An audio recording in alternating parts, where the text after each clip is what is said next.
So I want you to imagine taking a piece of thread, right? And this thread is roughly the length of an entire football field. Okay, that's a lot of thread. Right. Now, try to cram that entire thing inside a single ping pong ball. Oh, wow.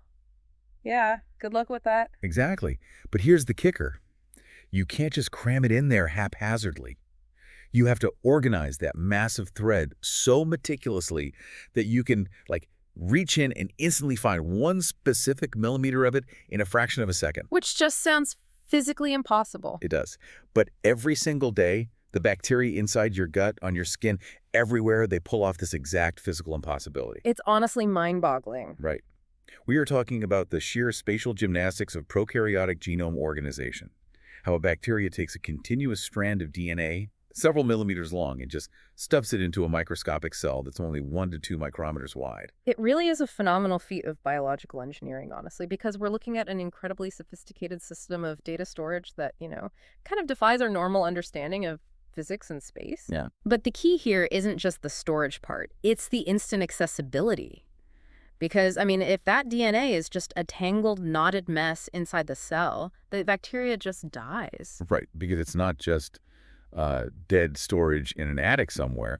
The bacteria has to actively read those instructions to survive. Exactly. So that is our mission for this deep dive. We're going to unpack the architectural marvel of the bacterial genome. Should be fun. We're going to figure out exactly how they pull off this ultimate packing job and how this very specific, high-density organization is actually their secret weapon for rapidly adapting to their environment. Okay, let's unpack this. Let's do it. Before we get into the wild ways bacteria use their DNA to mutate and survive, we have to deal with the purely physical constraint. How do you get the football field of thread into the ping pong ball without it turning into an unusable knot? Well, to understand the compaction, we first need to look at the sheer scale of the raw materials involved, right? Okay, lay it on me. The size of these genomes varies wildly depending on the species. So you have something like mycoplasma, which is a tiny bacteria with a genome of about 500,000 base pairs of DNA. 500,000, okay. Right, but then you scale up to something common, like E. coli, which sits around 4.6 million base pairs. And most of these are just one big circle of DNA, right? Usually, yes. The standard model is a single circular chromosome.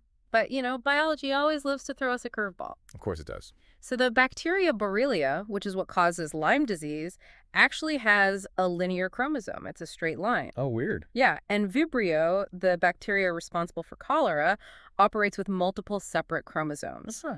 But regardless of whether the DNA is circular or linear or split up, the mathematical problem is exactly the same.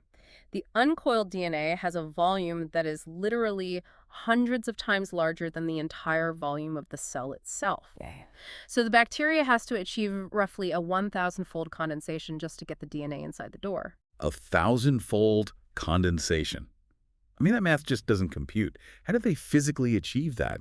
Do they have, some kind of molecular spool they wrap it around or something? Well, they rely on two primary mechanisms, and they sort of work in tandem. So the first one is called negative supercoiling. Supercoiling? Yeah. Okay, picture a rubber band for me. If I hold it between my fingers and just start twisting one end over and over, it starts to coil back on itself, right? Getting thicker and shorter. Is that what you're talking about? Okay, perfect visualization, yeah. But obviously, the bacteria doesn't have fingers. Right, yeah. It uses a highly specialized enzyme called DNA gyrase. And the mechanism here is brutal but elegant. Brutal how? While DNA gyrase physically grabs the double helix of the DNA, it actually cuts both strands, passes another section of the DNA loop through that break, and then seals the cut back together. Wait, it's deliberately cutting its own DNA? Yes, to twist it tighter. By doing this over and over, it intentionally introduces intense structural tension. The DNA is twisted incredibly tightly upon itself to compact it. That sounds incredibly dangerous. But I guess if it works, it works. It does work. But here's my issue with the rubber band analogy, right? If I twist a rubber band that tight, the second I let go, it violently snaps back. So if it's twisted up that tightly, what stops it from just springing loose inside the cell? Ah, well, that built-in tension is actually a feature, not a bug. Really? Yeah, the brilliance of negative supercoiling is that it stores mechanical energy. So when the bacterial cell eventually needs to replicate its DNA or read a specific gene to make a protein, the two strands of the DNA double helix have to be pulled apart. Oh, I see where this is going. Right, because the gyrase has coiled it so tightly in a negative direction that stored mechanical energy actually helps pop the DNA strands apart when the time comes. Wow, that is clever. It's a form of compaction that inherently aids in its own unpacking. Exactly. It's like a spring-loaded data drive. But still, something has to hold the overall structure together, right? It can't just be a free-floating, twisted mess. Right, it can't. And that brings us to the second method, nucleoid-associated proteins, or we just call them NAP. Yeah, Nappy's got it. So in a bacteria, the DNA is located in a region called the nucleoid. Unlike our human cells, bacteria don't have a distinct nucleus enclosed by a protective membrane. It's all just floating in the soup. Yeah, the DNA is just out there in the main cytoplasm. So these NAPs act as the structural scaffolds that pin it all together. So how do they work? Are they just molecular glue? They are much more specific than glue. Let's look at two of the major players. So you have a protein called HU. HU. Yeah. Its primary job is to act like a molecular bender. It binds to the DNA and forces it into sharp turns and bunches, physically stiffening those bends so they don't relax. Okay, making corners. Right. And then you have another crucial protein called HNS. Think of HNS like a microscopic zip tie. A zip tie. Okay, I can picture that. Yeah, it stiffens the DNA, but it also acts as a bridge. It can grab one distant section of the DNA strand, grab another section that loops nearby, and literally zip tie them together. Okay, let me pause you right there because I really need to make sure I'm visualizing this correctly. Sure. Is this process like shoving winter clothes into one of those vacuum-sealed space bags, where you just suck all the air out, clamp it down with these zip ties, and it becomes this solid, immobile brick? Because if that's the case, I have a major problem. If the DNA is packed down 1,000-fold, coiled to the absolute limit, and clamped together by structural proteins like HNS, Yeah. how on earth does the bacteria actually read the instructions to survive? That's the big question. Right. Because if I zip tie a book shut, I can't read page 42. If it's a solid brick, it's entirely useless. What's fascinating here is that it is absolutely not the vacuum bag approach. Yeah. It is much more like precise, dynamic, architectural origami. Okay, origami. Yeah. The genome is highly organized into topological loops and these massive structures called macrodomains.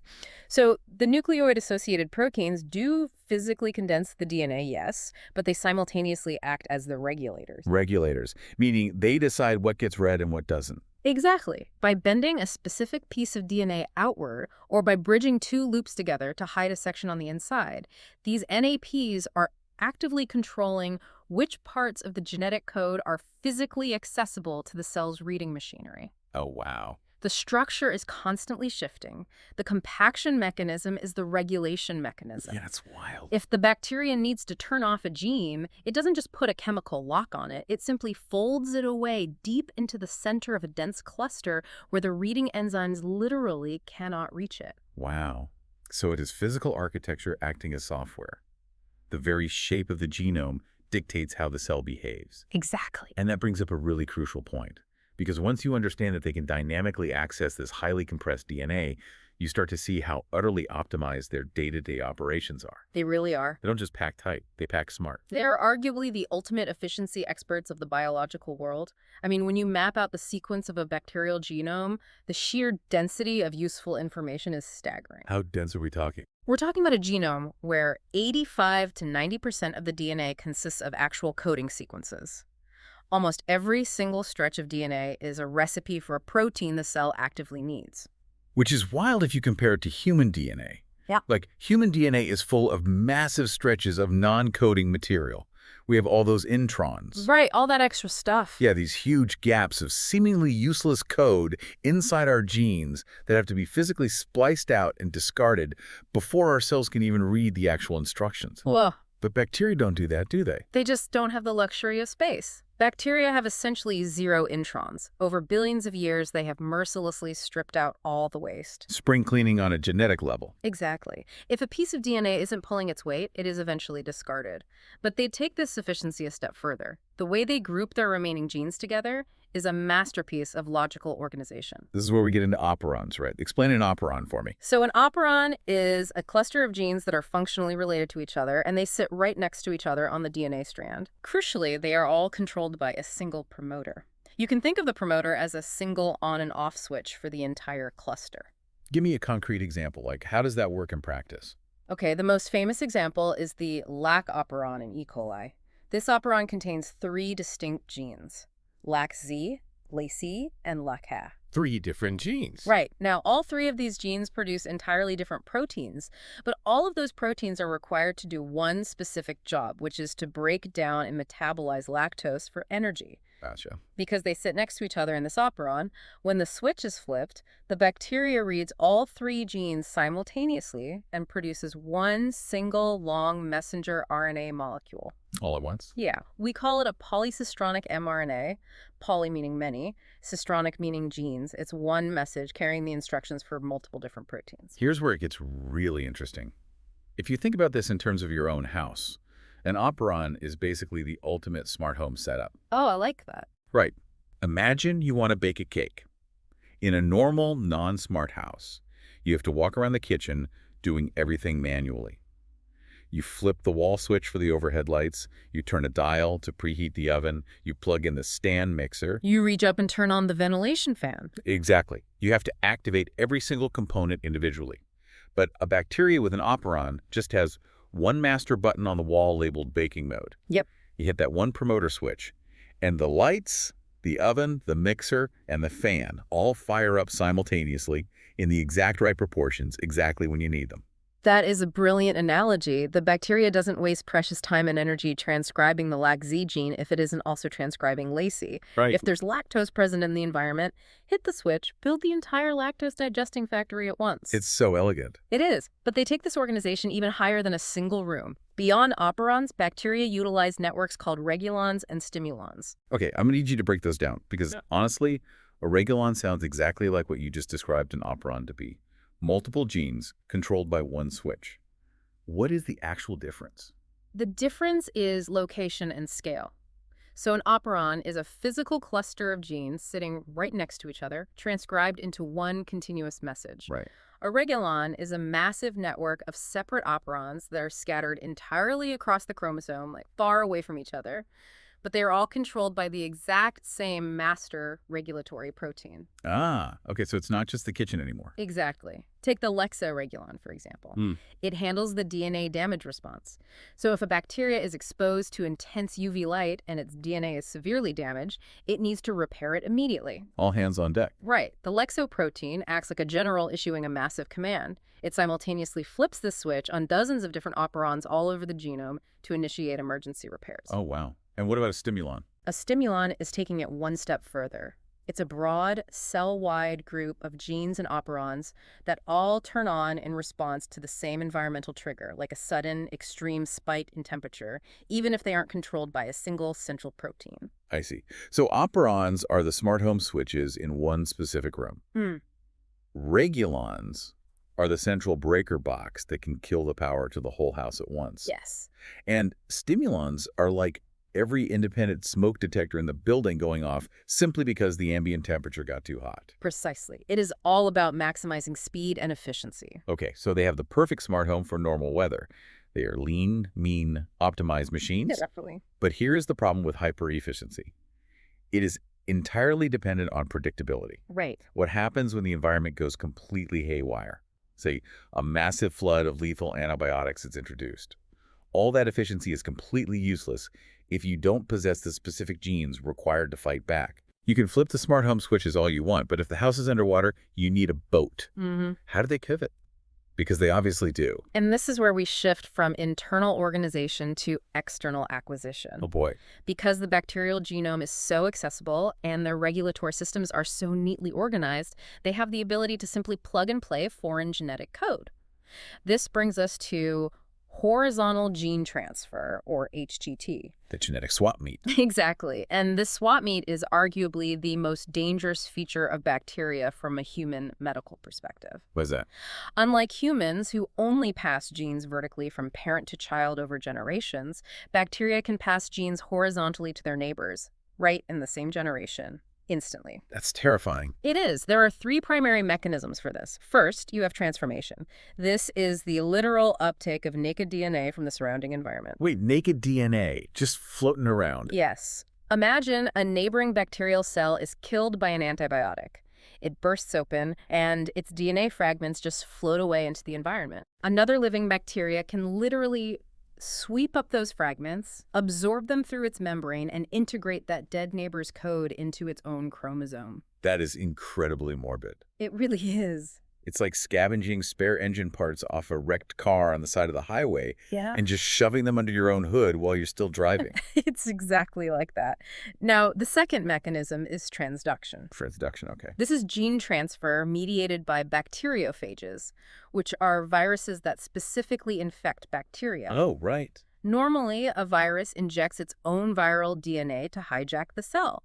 But sometimes, during the chaos of replicating inside the bacteria, the virus makes a mistake. What kind of mistake? It accidentally packages a piece of the host bacteria's DNA into its viral shell instead of its own code. Oops. Yeah, big oops. When that newly formed virus bursts out and quote-unquote infects the next bacteria, it isn't delivering a viral payload. It effectively acts as a biological syringe, injecting genes from the first bacteria into the second. So it's a completely accidental delivery service. Pretty much. What's the third mechanism? Conjugation. This requires direct cell-to-cell contact. Two bacteria bump into each other, build a physical microscopic tube connecting their membranes, and one passes a copied piece of DNA directly to the other. And what exactly are they passing through that tube? Like the whole chromosome? Rarely. Yeah. Usually they are passing plasmids. Plasmids are small, extra circular pieces of DNA that exist completely independent of the main chromosome. Like an external hard drive you plug in via USB? It holds specialized data, but it isn't part of the main operating system. A perfect analogy. Yeah. And these plasmids are notorious for being the exact vehicles that carry genes for antibiotic resistance or new toxins. Of course they are. But plasmids are just one of the mobile genetic elements constantly reshaping the genome. Yeah. You also have transposons. Which are? They're often called jumping genes. They have this bizarre ability to cut themselves out of one location and paste themselves into a completely new location in the DNA, shuffling the deck. Right. And sometimes these massive influxes of foreign code via transfer create what we call genomic islands. These are huge, alien chunks of acquired DNA that can instantly transform a completely harmless strain of bacteria into a highly virulent, deadly pathogen. So what does this all mean? Look, I understand the obvious benefit of finding a plasmid on the street that gives you immunity to penicillin, right? Right. That's a clear win. But stepping back, aren't they essentially downloading unverified files from the Wild West of the internet? That's a good way to put it. If they're just absorbing random DNA, how does natural selection balance the very real danger of picking up complete junk code, or worse, a lethal viral sequence, against the reward of rapid adaptation? Like, it seems incredibly reckless. It is a massive risk. And to be fair, they do have sophisticated defense mechanisms. Have you heard of CRISPR? Yeah, the high-tech genome editing tool scientists use now. Right, but we didn't invent CRISPR. We actually stole it from bacteria. Wait, really? Yeah. CRISPR has actually evolved as a bacterial adaptive immune system. It keeps a literal memory bank, like a molecular mugshot database of past viral infections. That's amazing. So if a virus injects dangerous foreign DNA into the cell, the CRISPR system recognizes the sequence, targets it, and chops it up before it can do harm. Okay, so they have an antivirus software running in the background. They do. But beyond CRISPR, the ability to gamble so recklessly really comes down to the brutal, unforgiving mathematics of bacterial populations. The numbers game. Exactly. Bacteria replicate in the millions. If a million individual bacteria download a random, useless piece of DNA from the environment, integrate it, and die because it accidentally disrupted a vital operon, The population doesn't care. the bacterial population as a whole does not care at all. It doesn't matter, because the population survives if just one single bacteria out of 10 million downloads a plasmid that allows it to survive a newly introduced toxin. Their astronomical replication rate allows them to gamble recklessly with their own source code because because the losses are expendable. Exactly right. The ultimate numbers game. And that reckless gambling, that constant frantic overwriting of their own code, it brings us to something that really messes with how we view biology as a whole.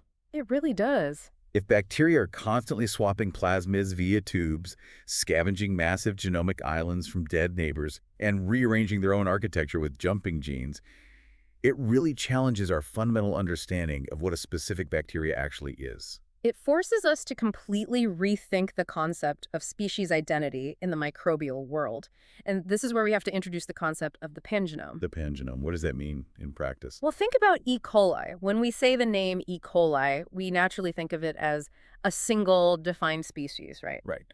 But if you gather up dozens of different E. coli strains from all over the world and sequence their genomes, you realize something shocking. They do not share all the same genes, not even close. Really? The pangenome concept splits the DNA into two categories. You have the core genome and the accessory genome. How do they differ? The core genome contains the essential conserved genes that every single E. coli bacteria must possess to function. It's the basic engine of the cell, the machinery for making ribosomes, basic metabolism, stuff like that. Okay, the basics. But the accessory genome is made up of all those variable, horizontally acquired genes we just talked about. These are the genes that provide local adaptability to specific environments. Let me see if I have this right. The core genome is the standard factory model of a car. Yeah. It has an engine, 4 wheels, a steering wheel. Every car off the line has them. Yes. But the accessory genome is all the custom aftermarket parts. It's the spoilers, the heavy-duty off-road tires, the nitrous boosters that different owners have bolted onto the frame over the years to handle different terrains. Precisely. And in some bacterial species, the accessory genome is actually larger than the core genome. You're kidding. Nope. There is more custom variation than there is standard factory parts. And the wild thing is, this dynamic works in reverse, too. Can revert. Yeah, it's not just about acquiring genes, it's about ruthlessly discarding them. This is known as genome reduction. Why would they throw away tools? Because maintaining DNA requires energy. If a bacteria evolves to live in an incredibly stable environment, it will start throwing away genes it no longer uses. Oh, that makes sense. A great example are obligate intracellular bacteria, like Rickettsia, which causes Rocky Mountain spotted fever, or certain strains of mycoplasma. Okay. These bacteria live entirely inside the cells of other organisms. Their environment never fluctuates, and their host cell provides almost all the necessary nutrients for them. Ah, so they don't need to hunt for food or adapt to temperature swings. Exactly. Because they don't need to adapt, the evolutionary pressure to maintain a massive, diverse accessory genome completely disappears. Wow. So over generations, mutations accumulate in those unused genes, and eventually they are just lost. The bacteria shrinks its genome down to the absolute bare minimum required for basic life. It essentially outsources its survival to the host. It's the ultimate use or lose it scenario on an evolutionary scale. If you don't need the off-road tires anymore because you only drive on a flat indoor track, sell them to save weight. Exactly. This raises an important question. If genes are constantly moving horizontally between entirely different types of bacteria, and other bacteria are rapidly discarding massive portions of their genome, how on earth do we trace their evolutionary history? That sounds like a nightmare for biologists trying to categorize them. It is. It's a huge headache. In higher organisms, like mammals, we build evolutionary family trees, phylogenies, based on the firm assumption that genes are passed vertically, straight down a lineage from parent to offspring. Right. But with lateral gene transfer in bacteria, a gene tree often does not match the species tree. Oh, wow. You might find a gene inside an E. coli strain today that it picked up yesterday from a completely unrelated species of bacteria living next to it in the human gut.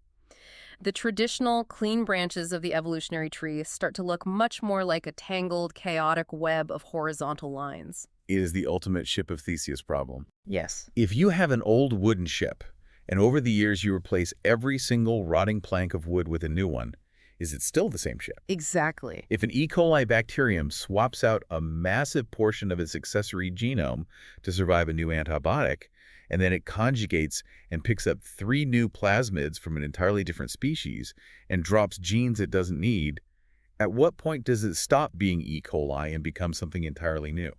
It's a great question. It's completely fascinating because it means evolution here isn't just a slow, gradual accumulation of random mutations over millions of years. It's an active, real-time marketplace of genetic trading. It is dynamic in a way that multicellular life just isn't. We are stuck with the genes we inherited. Bacteria are playing an entirely different game, and that fluid dynamism is exactly what makes them the most resilient organisms on the planet. We have covered some seriously mind-bending ground today. Yeah. I mean, we started with the sheer physical wizardry of condensation.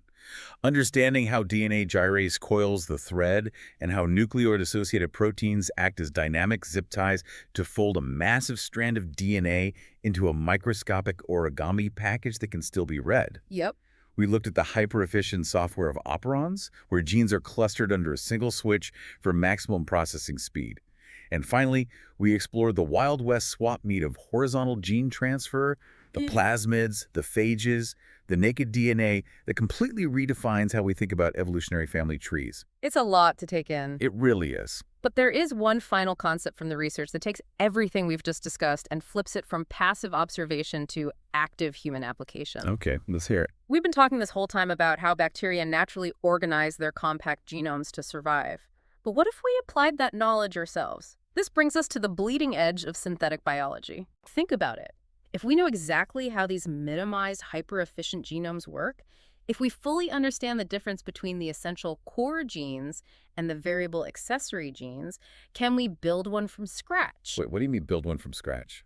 Like physically type out a genetic sequence on a computer and boot it up like a software program? Yes, that's exactly what I mean. The J. Craig Venter Institute essentially did exactly this. You're joking. No, they set out to create a synthetic minimal genome. They took the genome of a mycoplasma bacteria, and they systematically stripped away everything in the accessory genome. They just gutted it. Totally gutted it. Every gene that wasn't strictly essential for life and replication was removed. They synthesized the remaining code from chemical building blocks and inserted it into an empty cell. And it worked. It worked. The result is known as Mycoplasma mycoids, JCVI Syn 1.0. It operates on a synthetic genome with just 473 essential genes. Unbelievable. It is a roughly 580 kilobase synthetic genome that successfully operates a living, replicating bacterial cell. 473 genes. They stripped the car down to literally just an engine block and wheels, and it still drives. It still drives. That is not just studying life. That is fundamentally editing the source code of reality. It is, and the implications are staggering. I mean, if we can truly treat bacterial genomes like open source software, we can engineer them to do incredible things for us. Like what? Well, we already use naturally modified bacteria to produce pharmaceuticals like human insulin, but with synthetic minimal genomes as a blank canvas, we can engineer highly specific microbes. Microbes designed to create advanced biofuels or to perform large-scale bioremediation. Like cleaning up pollution. Exactly. Literally designing a bespoke bacteria from the ground up to eat oil spills, neutralize toxic waste, or break down microplastics in the ocean. Which leaves you with a pretty profound thought to chew on. We started this deep dive talking about the impossible task of cramming a football field's worth of thread into a ping pong ball. The bacteria figured out how to do it billions of years ago through brutal natural selection. But now, we aren't just looking through a microscope marveling at how they packed the suitcase. We are actually unzipping it, taking out their clothes, and deciding what goes inside it ourselves. It's a whole new frontier. If we can strip these incredibly dense genomes down to their barest minimal parts and program them to solve some of the biggest human crises on Earth, are we no longer just biologists? Are we becoming biological software engineers? It is definitely something to think about the next time you hear the word bacteria. Thank you so much for joining us on this deep dive. It's been an absolute pleasure exploring this with you. Until next time.